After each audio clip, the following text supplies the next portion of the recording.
Suffolk Pod Show is produced and managed by podtalkuk.uk. I'm Mark Mason. And I'm Susanna Hornby. You join us in the heart of Bury St Edmunds in one of the most established buildings, old and new, at the brilliant Lacy Scott and Knight. And we're meeting here today with Ed Crichton, who is partner and auction centre manager.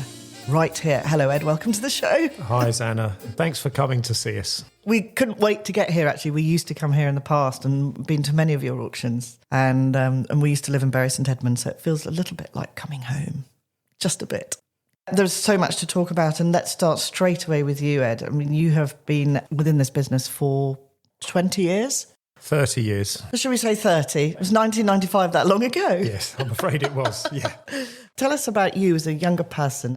I suppose I'm here because my father was here, and he was here because he was sent away to boarding school, grew up in Berkshire, and hated it at boarding school, but had a lovely childhood because his close friend Pat, my godfather, had a farm, and all Dad ever wanted to be was a farmer. And at school, his schoolmaster said, "Crichton, what are you going to do?" And he said, "So I'm going to become a farmer." His parents were academics. They had no money, or no real money. So he said, "Crichton, you can't become a farmer. What else would you like to be?" And he said, "Well, so I'd quite like to become an actor." And the careers master very astutely said, "Well, why don't you become a livestock auctioneer and you can do both?" And that's exactly what he did. And here we are. It's this butterfly effect, isn't it? And he ended up in Suffolk and ended up at Bury St Edmunds. I had no intention of becoming an auctioneer. If you work for your family, you have to get up first. You have to come home last, you get paid the least and everything else. But I'd done the ski season, I'd done a degree in, I mustn't be disparaging, but media production, but clearly realised there are a lot more talented people around than me in that field. And came back from the ski season and Dad said, "Get up to the auction centre until you get a proper job." And here we are 30 years later, yeah. And that's, I mean, from skiing to, what did you first do though when you joined the company? So everyone who starts in an auction house, in a sale room, pretty much if you're on the floor, if you're not in the offices, we all start as porters. And the role of a porter in a sale room is the best job in the sale room. It's poorly paid, but it's the most interesting job. So you're out on the van every day, you're picking things up, you're moving things, you're learning, you're listening to the valuers, you're watching things being sold. And from that, you soak up so much by osmosis of what things are, what they were made from, where they are. It's such a huge field. If we just take furniture, you have furniture from the 17th, 18th, 19th and 20th century that we sell regularly, made from oak, walnut, mahogany, rosewood, pine and all other timbers, made not just in the UK, but across the continent and across the world.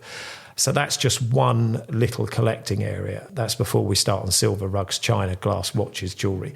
So there's so much to learn. But the role of a porter, we've taken on lots and lots of porters over the time, and maybe a third of them become auctioneers and valuers and have a wonderful career. And the other 2/3 drift away, and for whatever reason, it's not for them. But I just fell in love with it. What is it about it that you love? The role here, the best thing is no 2 days are the same. So everything, it's an ever-changing canvas. You have the deadlines of a sale, and other than COVID, I'm very proud that in 30 years we've never cancelled a sale. We've always put a sale on. Some sales have been really good, some haven't been quite so good, and that's the nature of the beast, if you like. But we always have those deadlines to work to, but you never know what will walk through the door or be brought through the door every day, or what you'll go out and see. And you can go to modest houses and see wonderful things, and big houses and be taken to the outbuildings because Christie's go to and get the good stuff. But it is that variety in the role, and the fact that, yes, there are too many emails these days and that side of it. And last Monday I took 95 phone calls, which must be a record. But by and large, no 2 days are the same, and you might be 2 hours on your feet, 2 hours face-to-face with clients, and 4 hours doing those damned emails. Yeah, those emails. Yeah, I wish there were less of those.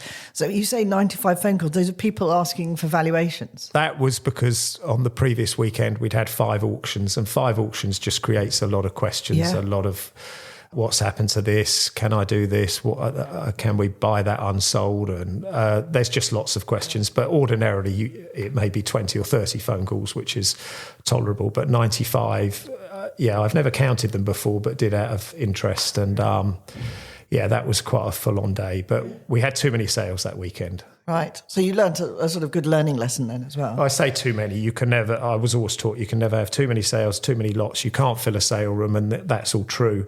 But it just puts a lot of pressure on the staff and on us all when you have lots of sales all closing across a short period of time. You said every day is different. What does your job involve as the head of the auction centre? Well, I suppose as in charge, it's making sure that everyone else is doing their job and the place is running smoothly.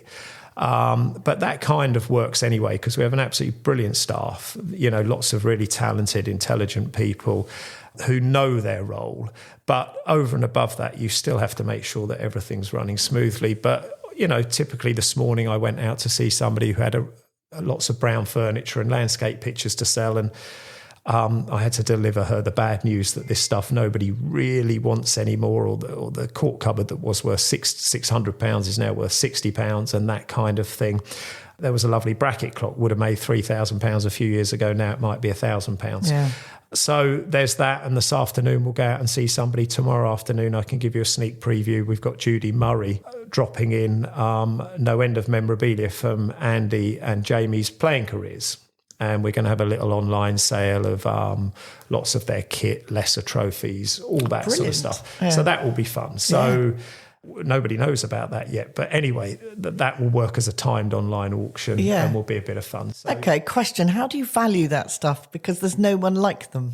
Well, that's very difficult, but experience has taught me one or two things. Sometimes if we don't know what things are worth, then don't tell people what you think they're worth. So the deal there is we will list all these items, showcase it, but it will be a sale without reserve and without estimates, and everything will make what it makes. And if somebody wants to pay £500 for Andy's Reeboks or Fred Perry's worn at Wimbledon in 2006, then brilliant, absolutely brilliant. But I'm not going to be the one to say they're worth that, because they might only be worth £50. No, so the market dictates itself. On that, the market will dictate. But on most sales, other than our home and interiors, we publish estimates.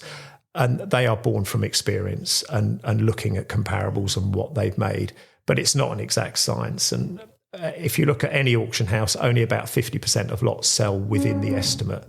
The rest either sell over or below or fail to sell. Yeah. I'm going to come on to a little bit more about the history of LSK, but you just mentioned brown furniture there. And I think everybody of a certain age and all our elderly parents have stacks of it in their house. What happened? Are you talking about Victorian? Are you talking about later? We are talking, largely Georgian furniture, really, from the mid-18th century right up to the 20s and 30s, really. And then things change. Mid-century is quite popular. And it's just the younger generation don't want what their parents want. In the heyday of the antique business, if you think of the 70s and 80s, places like Long Melford, Hall Street was full of antique shops. But at the same time, we were exporting container loads to the US, Australia, South Africa, Japan, all over the world. And that market has just shrunk hugely. And changing tastes, really. Yeah. Absolutely. Let's talk about the auctions that you have here. So many different types. And I mean, you mentioned the furniture there, but I'm looking now at classic cars. I'm looking at wine, of fine art. You're looking at all the expensive sales. Am I? Yeah. Quelle surprise. And, but, is this something that you've diversified into, or have Lacy Scott Knight always? We've changed. It's been a conscious effort. We've always sold everything here, as have most auction houses and provincial auction houses. We'll sell pretty much anything. But what we've learned is if we have a wine sale, people bring us in cases of wine. If we don't have a wine sale, we'll still sell some wine, because some will come in through house clearance, probate and everything else. But as soon as you have a sale, people bring it in. So we now have a classic car sale. We had a sale 10 days ago, 25 cars, of which 16 sold. It's a tough market, but that's quite a good hit rate. Prior to that, we might sell 3 or 4 a year, put on a sale, people bring them to you. So that's why we do it. And also because our bread and butter, when I started, was the furniture, was the brown furniture. And those landscape pictures, those green paintings, we call them, watercolours, landscapes from the 19th century, they were our bread and butter. And that market is on its backside. So we have to be smart and think, well, where else can we go? So jewellery, watches, they're healthy markets. Medals, militaria, really strong, healthy markets, lots of collectors. And with the added bonus that this stuff you can put in an envelope and ship it all over the world. For sure, yeah. And vinyl, sound, music? Vinyl is growing. That's a really strong market. But nostalgia sells. People collect what they grew up with. So if you grew up in the 60s and 70s and into the 80s and put together a good collection of vinyl, and then you get to where we are today and the children have disappeared and you've got some money and some time, you want to refresh that collection and grow it. And yeah, we've sold lots of stuff. And David Bowie's the man who sold the world £1,000 because it was a misprint not so long ago. Led Zepp won 3,500. It's a really healthy, strong market. Yeah. And it's so good to see that the younger generations are coming back into vinyl as well. It's exciting. They've started to press vinyl again. Yeah, I agree. Absolutely. It's lovely. And it's not just the vinyl, it's the sleeve notes, it's the artwork that goes with it that you don't get on Spotify. Yeah. What's your favourite genre? Yeah, I don't know if the area I enjoy cataloguing, valuing and handling best are watches. And watches, they serve a useful purpose because they tell the time. They're desirable and the market is strong and healthy, which is great for your morale. And they're mechanical. And so they have, and a lot of them are really elegant and they're very collectible. And of course you only need one watch and one wrist and everything, two wrists, but collecting is addictive, and you can buy. What happens with collecting, and I've got several Omegas, is you buy one for £150 and you think that's nice, and you buy another one for £200, and then you get a good one for £1,000, £1,500, and then another one, and you never really wear the cheaper ones, but you can't sell them because you like them, and the secret to collecting really is not to collect more, is to collect better. So you're better off having one very good Omega than a dozen rank and file examples.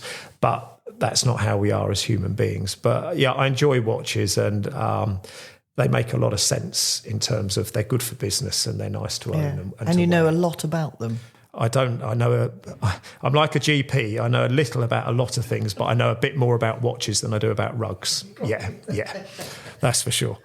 When we're looking at sale rooms, I mean, you can walk through a sale room and find something actually that you never really wanted, but you look at it and think, oh, I want that. What makes something stand out in a sale room, or what gives it, apart from what makes it more valuable, more likeable, more biddable?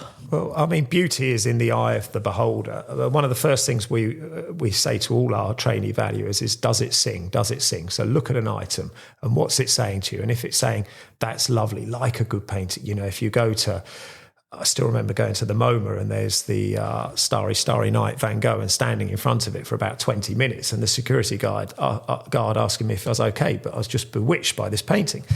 And there's other examples at the V&A. And does it sing? So that helps, and that's what makes something. But the beauty of viewing a sale is you will go to buy a chair and you'll come away with a sofa, or vice versa. You will see things that you like, and you will go into other areas that you wouldn't ordinarily go into. When you're online, even all our browsing habits, most people, we only use half a dozen websites. It's really, whereas when we used to buy the Sunday Times, we'd read all the other supplements that we don't read now. And that's the beauty of coming to a sale. You won't just search for the jewellery. If that's your interest, you'll walk through it and see other things. You cannot beat viewing an auction, and we say, come and view an auction, go and have a cup of tea and view it again. Yeah, no, definitely. We're sitting in a modern part of this building. Now, there's a great history to LSK. When did they first open? Our firm was established in 1869 by the Lacy Scott family, and at one point we had estate agencies in several towns: Brandon, Thetford, Diss, I think Newmarket, but we've always been here in Bury. My father was a partner. He sold his share when he was 50, so maybe 97, 98, where we merged with Knights of Stowmarket. And it was a seamless marriage and has worked really, really well. So we've got a footprint, estate agents and a property department in Stowmarket as well as Bury. But the sale room has always been in Bury. But all of these firms came out of every market town, had a livestock market, And that firm would also sell chattels, which is a lovely word for everything we sell here, and property and be land agents. And we're one of the surviving ones, and there's still a few. Cheffins in Cambridge are another good example. Gazes in Diss, those types of firms that we're still going strong generally in market towns. But the building we sit in now, behind us, our sale rooms, many years ago were livestock sheds. And in the 70s, we were selling fat sows in these very sheds, hence the fat sows to fine art. And in 1980, we used to sell the furniture and everything in the same sheds. And in about 1980, there was a huge storm, snow, sleet coming in, and furniture covered in tarpaulins, and an old man sleeping out at night to make sure nobody nicked it. And my father just said, look, this is crazy. Let's build a sale room. So we skinned the building. You could see the way it was going. So we skinned the building, and we had a sale room. Then we built another sale room on the end of it, or we extended it out. And then the far end, we're about to turn into a third sale room. And as you know, we're building a large store unit and toy and model specialist department in our car park.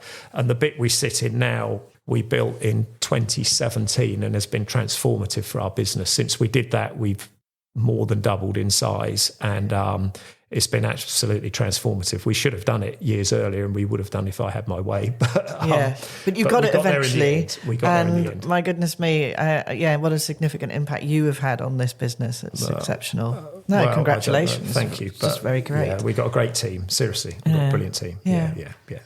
So the cattle market, these buildings backed onto the original cattle market, or was that part of LSK? They effectively form part of it. This bit the firm owned, and then where the Arc shopping centre is now was owned by the borough. And we leased those off those on a Wednesday, where that was where the pigs were sold, but the cattle and the cattle were sold here on our premises, right. Some of which is now flats and was sold by the old partners, and the rest is what we have here today. This auction centre is certainly freshly modern. What have you done to do that? How are you driving new business all the time? Well, all of us have had to adapt, and those auction houses that said we're not going to do live online bidding don't longer exist or are doing it. We've had to embrace online bidding. It was a lot easier when everyone came to us, looked at everything, kicked every chest of drawers, realised that there was a split on the side and everything else, paid for it, bid in person, paid on the day and collected on the day. The sale days were slightly longer, but when we came in on a Monday morning, the room was pretty much clear. It was 80% clear. Now when we come in on a Monday morning, it's 20% clear, because in the modern world, there are times when there is nobody in the room. But most of the time, we have a handful of people here. And for our H&I sales, there's normally quite a good crowd in. We love people coming to the auctions, but where we used to take half a dozen photographs of the prime lots in the sale, we now have to take half a dozen photographs of every lot in the sale. It's very labour intensive. We have to embrace social media, although we're not convinced that Instagram is quite where our clients are, and so forth. But about 70% of everything we sell sells live online. And so your customers, I would imagine the biggest percentage come from the region, but you'll have customers all over the world. Yeah, you're quite right. The closer to Bury you are, the more clients we have, both buyers and particularly vendors, but also buyers. And a lot of people will view the sale in person, but bid remotely. And I completely understand that. I think it's a great idea. It gives them their day back. They haven't got to hang around. But yeah, we've got buyers all over the world. And we've sold cars to the Netherlands. We sold a painting last year by a Spanish Filipino artist for £165,000. The painting caused quite a stir because it wasn't everyone's cup of tea. It wasn't instantly worth £165,000, certainly to the untrained eye, to a buyer in the Far East. But still, the majority of vendors are local, and buyers are within East Anglia and London. Yeah. Talking of paintings, didn't you sell one for rather a lot of money on the television? We didn't sell a painting for a lot of money, but we did sell a camera for a lot of money. Just as we completed the building here that we sit in, the nice modern building, Antiques Road Trip called up and said, look, we'd like to film at your sale room. And initially I turned them down because as nice as they are, it can be a slight pain in the backside in the case of the tail wagging the dog. But I thought my media degree taught me they'll do a nice establishing shot, and we had probably the smartest saleroom in the country as an establishing shot, or one of them. And they bring everything along on the Monday morning, and these are all the bits that this is the show where the two experts flirt outrageously with one another and trawl antique shops and markets, fairs, see what they can find. And on this occasion, they picked up a camera for £60 in a junk shop in Margate. It turned up on the Monday morning. Instantly, we knew it was very interesting. Within 20 minutes, we'd found another one that was a year earlier, because this camera was 1868, the year before we were founded, but it enabled you to develop pictures in the field on glass plates. So it's a new technology, but a similar but more comprehensive example had sold at a specialist camera auction in Germany for €120,000. So we knew it was going to make a lot of money. And Paul, who'll come to me, who'd bought it, who's very smart, very switched on, was messaging me saying, get good money for it, don't worry. We marketed the hell out of it and it made £20,000. So it's great. It's the record to this day on Antiques Road Trip, and then it went on to Gogglebox, and it was good fun. A lot of publicity. And you became a star.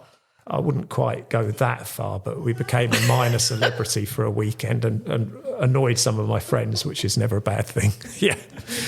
But I love a shock sale. I mean, you really didn't know it was going to go for £20,000, but what other shock sales have you had here? We've had lots of, we call them sleepers. Right.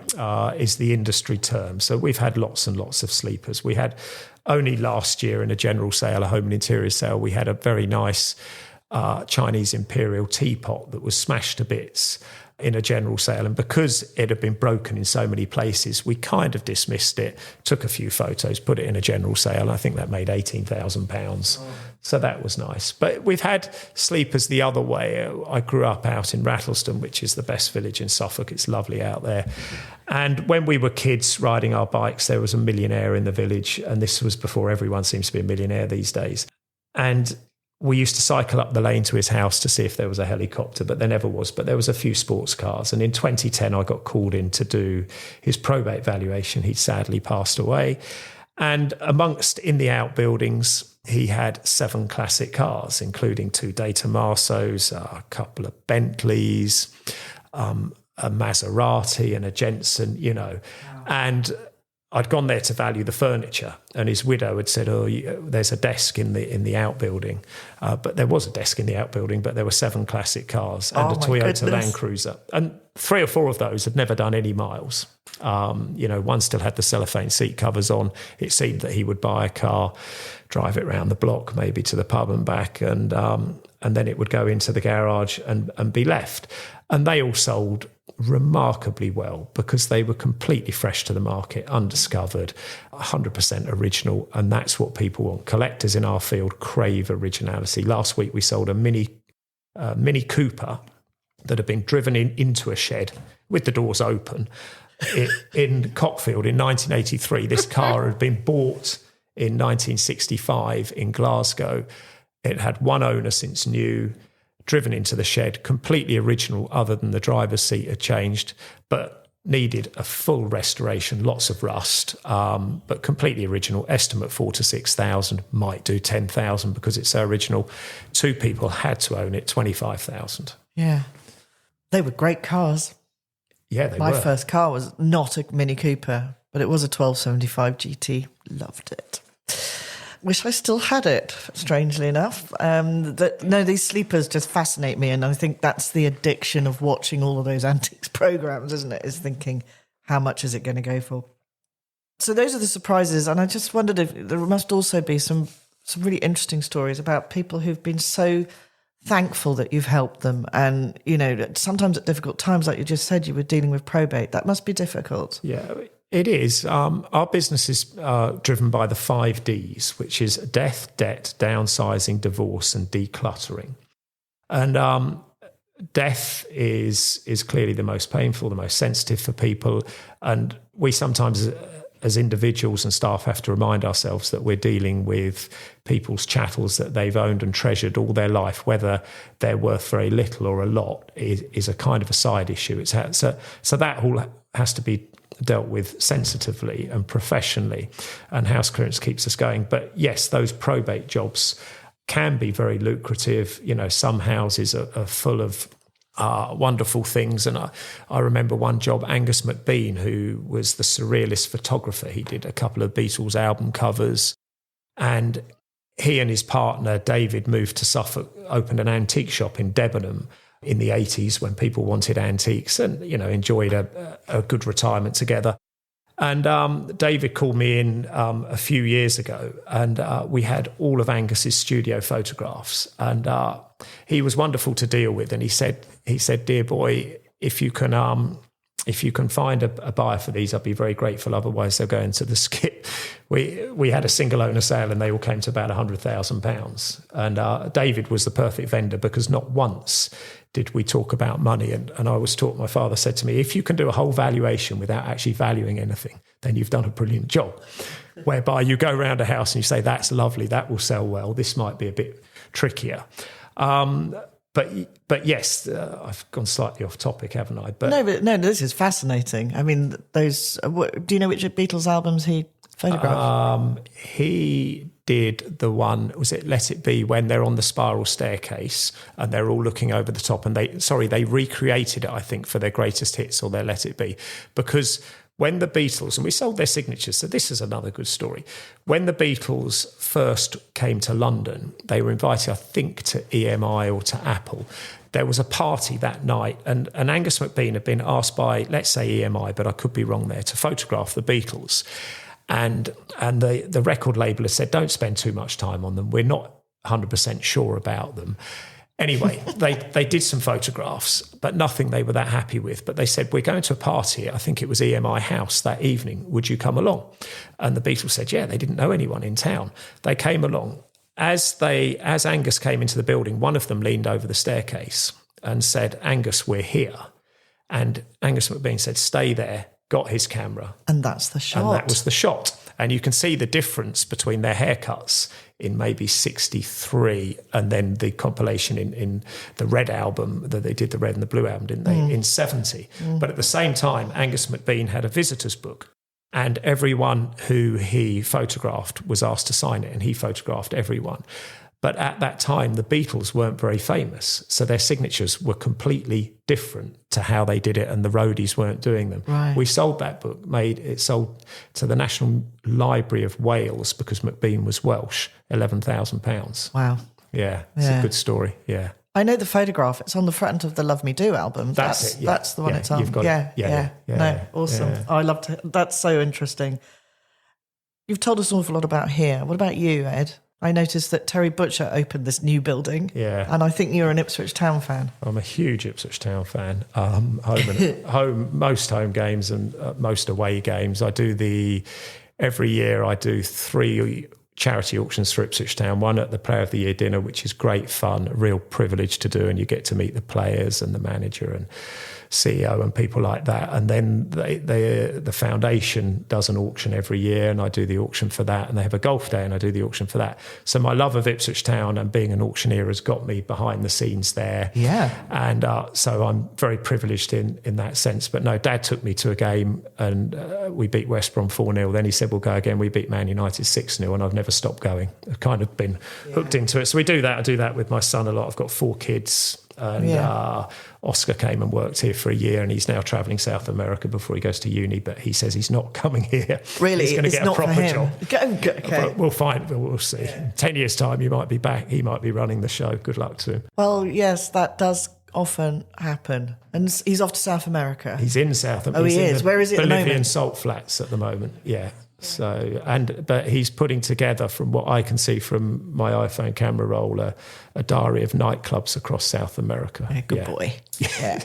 And your other children are still at school? They're all at school, yeah, but they grow up quick, and it's nice. But they've all done bits here. They're slip runners and taken photographs. And my daughter Summer works on the reception on Saturday mornings as a little Saturday job. And it's that kind of business where everyone sort of mucks in. Yeah. And you mentioned you did a ski season. Yeah. Do you still ski? I'm the oldest snowboarder on the mountains, and my friends like to tease me on this. But we did it. I did a ski season in whenever, 95, took some skis out, came back with a snowboard. And we've stuck with that. But I think most people grow out of snowboarding. But at 53, I'm still just about hanging in there. But we go every year. We go every year. Well, because Mark snowboards. Keep going, Mark. Doesn't anymore. Otherwise, he would beat your record by a few years, but not many.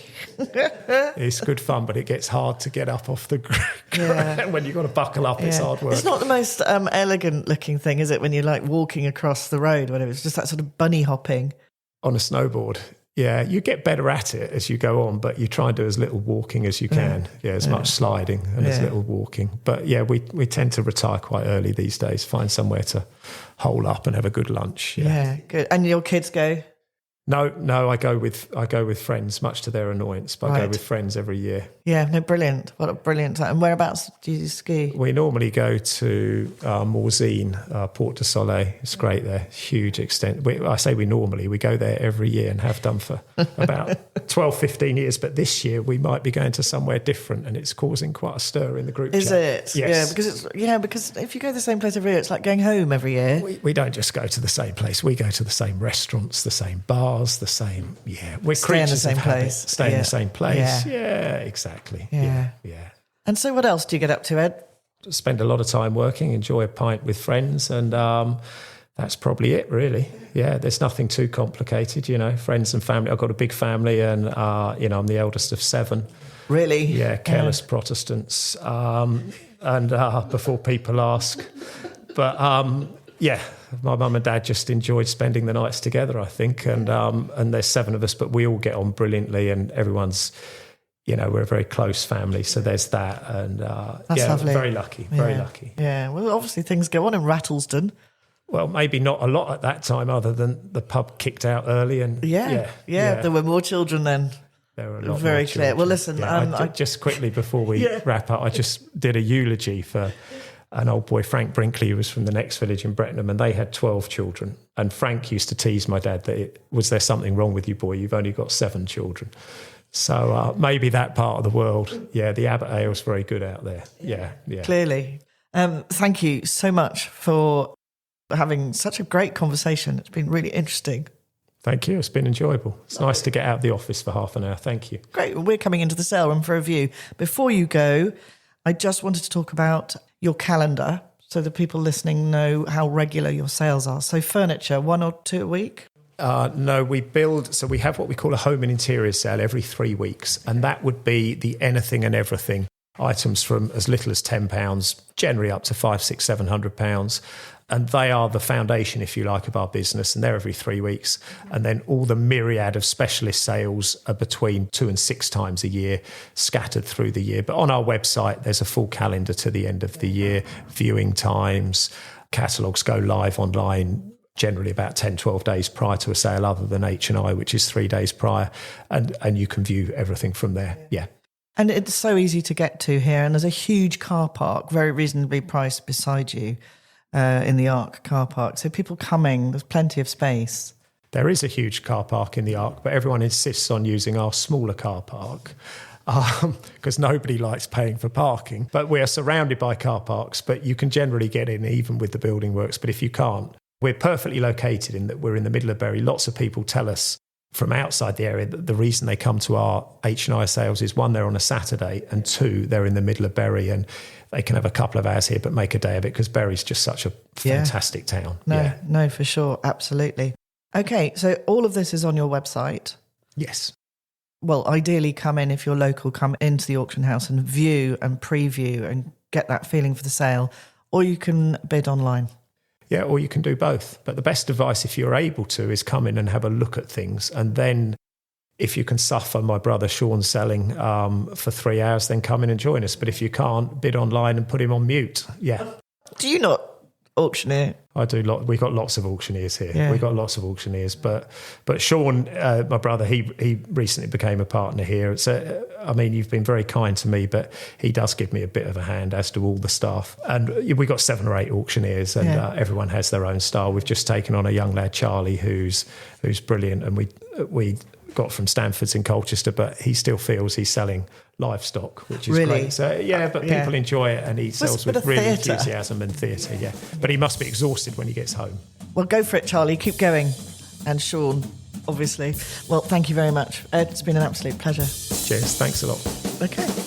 Thanks for listening to the Suffolk Pod Show. Find us on Facebook, Twitter or Instagram, or you can visit our website, podtalk.co.uk. And here's our disclaimer. The Suffolk Pod Show will not be held responsible for any omissions or errors in its podcast. The Suffolk Pod Show is produced purely for entertainment purposes. Views and opinions are that of our own or that of our guests.